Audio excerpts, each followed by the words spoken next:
The price of gasoline is nearing record lows. It's just one of many industries seeing trend changes during the pandemic. CW50's Chris Walker shows us the effect that it has and what to know the next time you're at the pump. Drivers are getting more bang for their buck at gas pumps all across the state. Listen, I've been going to 7 Mile and Hoover for the last week now, getting it for 91 cents. Gasoline prices are taking a deep dive in the coronavirus crisis. Well, one of the things that's helping to push downward pressure on price is, of course, the price of oil. The price of oil has been going down for the last couple of months or so in response to the increasing public health and economic impact of COVID-19.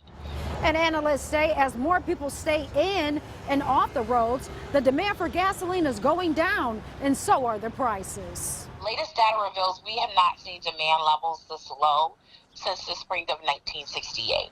The current state average is $1.50 per gallon. If prices drop another 6 cents, it will hit its lowest average since the early 2000s. It ain't been this low since I've been driving. Probably since I was young, maybe early teens.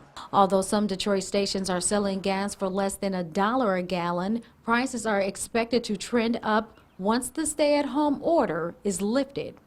You could see a gradual increase in prices. So again, it's kind of a wait-and-see thing.